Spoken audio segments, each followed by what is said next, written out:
Hello all, welcome to part 29 of the Wireless LAN Security Mega Primer.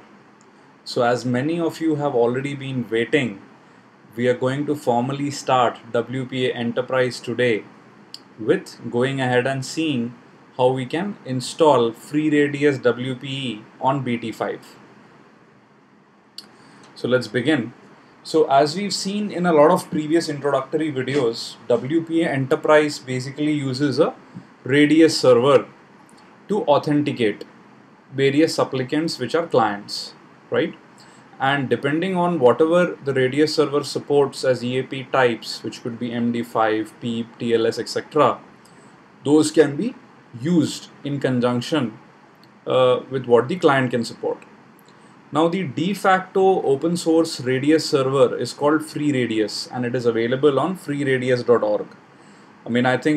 Since the time I probably started looking into Wi-Fi as early as 2003, I think FreeRadius was there. So it's been there for a very, very long time. Simply because, traditionally Radius servers were actually used with PPP and a lot of other, older dial-up style things, if many of you might recall. So what is FreeRadius WPE? And this is where FreeRadius is something we are familiar with, but WPE stands for Wireless Pawnage Edition. And this is actually a patch written for FreeRadius by our friends Joshua and Brad. And what this actually allows you to do is convert the FreeRadius code into an attack server which you can use for your advantage. So the patch is available on that link. But the interesting and good news for you is that Backtrack already has FreeRadius WPE installed. Anyway, so what are the key benefits? And this has been shamelessly ripped directly from Josh's site. First of all, is the whole setup is much more simpler because a lot of configuration which you would have to do manually, Josh has already kind of gone ahead and done it. This includes the RFC, 1918 series of addresses which have been added, simplification of the EAP authentication schema, blah blah blah, tons of stuff. But one of the most important things which probably is going to help us is adding credential logging for multiple EAP types. Right, this is what is will allow us to actually create a attack radius server which we can use to our advantage in this as well as later videos. So what's the good news? Well, I've already told you BT5 ships with FreeRadius WP. The bad news is by default it doesn't work. But then the good news again is the fix to that is very simple. And the Backtrack guys have already put it up. Just a couple of missing libraries and recompilation with support for those libraries needs to be done. We'll go through the whole process in this video. Right? So we'll fix the problems, recompile, and then set up the Radius server. So what will be the network architecture? Well, we are going to have a new Backtrack 5 VM in which FreeRadius WP is going to run, and it is going to be connected via an Ethernet connection to the access point, and then you would have a client. In our case, as usual, we're going to have our handy iPhone as the client, which would connect to the access point, and the access point would go ahead and connect back to the FreeRadius server to try and authenticate the client. Right? And there's also another interface ETH0 which goes ahead and connects directly to the internet to the Backtrack VM so that we can do a lot of update procedures. Now, how you would like to structure this is entirely up to you, right? But what you would require is a steady connection, typically a LAN connection between the access point. So in my case, here is my handy little access point and the VirtualBox, the Backtrack 5 VM. Right, so let the games begin. So here we are. What I've actually done is I've created two network interfaces, as I've already told you. The first one is in NAT mode with the host. This is what is connected to the internet. And the other adapter is in bridge mode to the Ethernet interface. Now on my Mac, I have the Wi-Fi interface currently connected to the access point, to my home access point, which gives me internet connection. And this is typically where the NAT1 comes into picture. And this Ethernet adapter is just connected to the access point which we will use for this demonstration, right? So I'm just booting Backtrack directly live from the CD. So let's go ahead and start it up.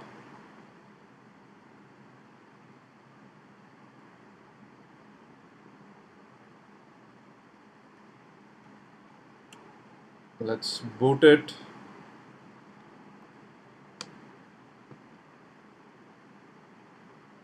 By the way, thank you all for the donations. Many of you have already donated quite some good amounts, and I'm going to put up the supporters page very soon on SecurityTube.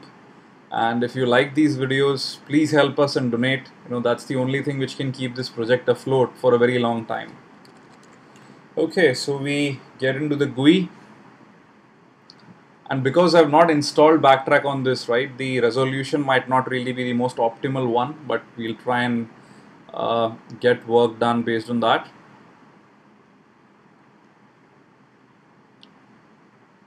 So let's go ahead and expand this, and what we'll do is let's just focus on the Backtrack VM, right? So now by default we would have our two interfaces up and running. Just bring down the ETH1 interface, which connects to the access point for the time being, so that we only have the 0 interface. And let's just quickly check our connectivity to the internet. So typically what I'm going to do is I'm going to ensure that our connection is up and running. The NAT, probably go ahead and get an IP address. Perfect. Now I think this should work. Okay. So the way in which we can start the Radius server is Radius D, and you can look at the entire help options within -h. Typically what you would want is to basically use the -s and -x options, and what you would notice is that when we do this, well, it basically goes ahead and does not work and gives us a lot of errors, right? So how do we go about fixing these errors? Now the first thing we need to do is go ahead and install the required libraries, right? And if you remember our presentation, what the Backtrack guys have actually told us is that libssl-dev is what seems to be missing.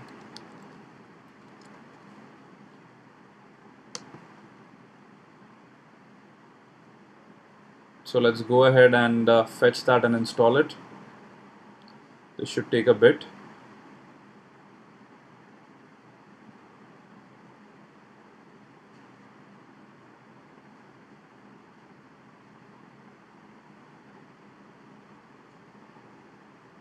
Perfect. Now what we're going to do is we're going to do the pentest libs freeradius directory, freeradius WP, and we need to recompile all of this code. And then of course we quickly wanted to go ahead and install. So this would take a bit. In the meantime, let's go ahead and make other preparations. Let's open up a new terminal, and let's go ahead and bring up the ETH1 interface. If you remember, the ETH0 interface is what we are using to connect to the internet, while ETH1 is what connects to the physical access point. So let's bring it up. I guess I'm running everything from a VM directly, and that's why you see a little bit of lag here. Let's get an IP address for the ETH1 interface, and let's check if we can go ahead and ping the access point, which is at 0.1. Perfect. Now if you notice, we have gotten an IP address of 192.168.0.196, right? So what we will need to do is now go and configure our server directly.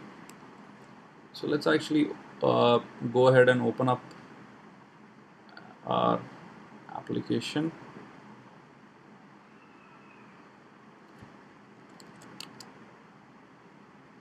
I think it might not be a good idea to actually start from here. Let's locally open up and configure it, because I'm running it directly from the VM. It's already running quite slow. Don't really want to kind of push it to an extent where it's going to be really slow, right? If you notice, yeah, it's still compiling. In the meantime, let me just quickly go to 92.168.0.1. This is the access point. Let me log in. Let me go to network setting. Let me go to wireless settings. Here we are. And if you notice, we've selected WPA Enterprise. We have WPA only with TKIP right now, and this is where we need to set our Radius server, right? And if notice, the IP address of the Radius server is 192.168.0.196, which has been fed here. All other options are the default one, the 60 minutes and 1812.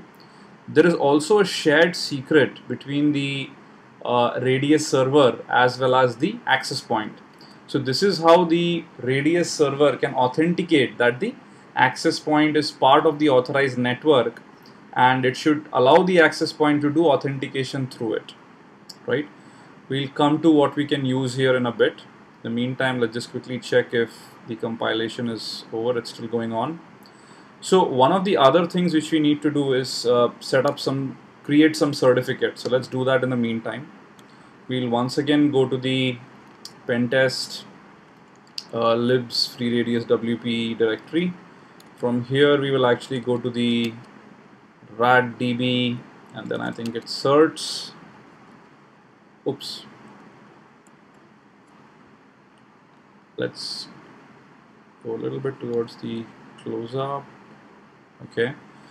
And here, well, you could go ahead and create your own certificates and things like that. But what I'm going to do is use the Bootstrap script to just quickly go ahead and create a bunch of fake certificates, right?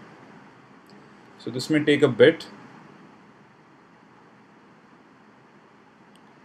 And the meantime, we've also finished our compilation here. Perfect.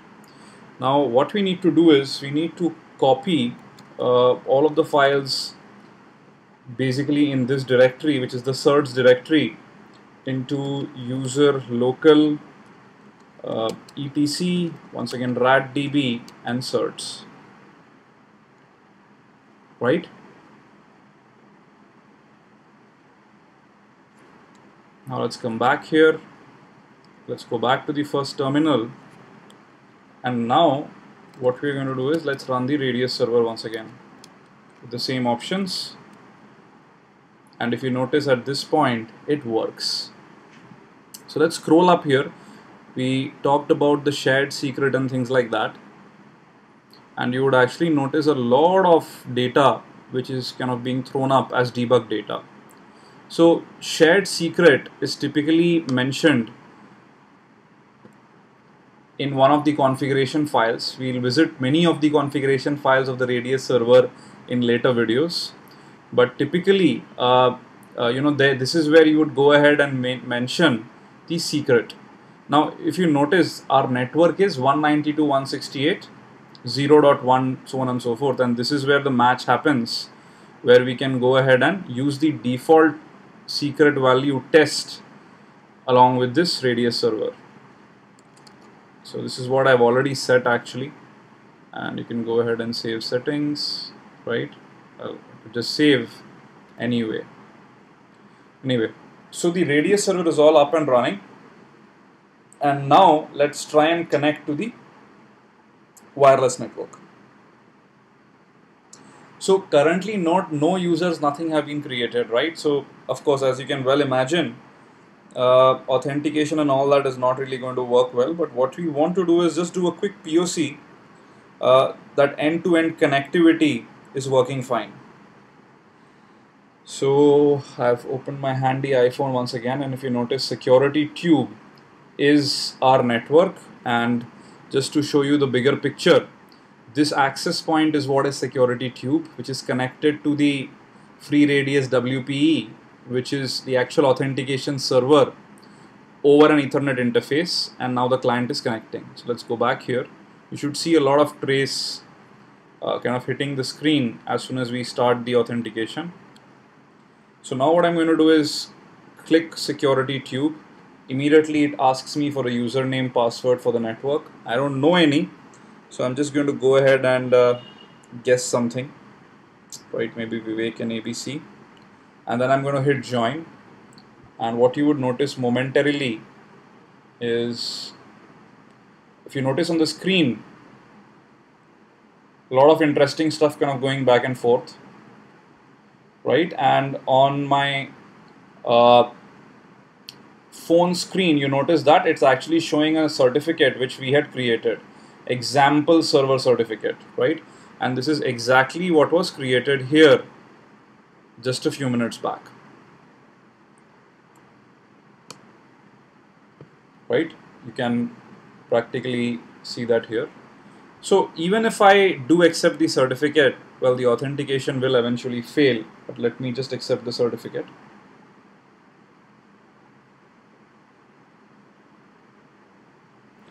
And even though I do accept the certificate, if you notice, we are getting an error saying that, well, authentication did not work because we do not know the credentials, right? So this is how we can actually do a full connectivity test. And if you notice, the username which I had entered on my phone is shown here, right? So in our next video, we will actually look at how to set up the authentication in a proper way, and then also how to snoop around on packets both on the wired side as well as wireless side when the whole WPA enterprise exchange is happening. So that would be interesting. So that's all for this video. I would really encourage you to try out this entire experiment end to end to gain confidence on setting up the Radius server, ensuring there is connectivity between the access point and the Radius server, and then finally that you can use a client to go ahead and try and authenticate to the Radius server via the access point. So that's all for this video. Please leave your comments behind. I really look forward to reading them, and well, enjoy till the next video. Bye bye.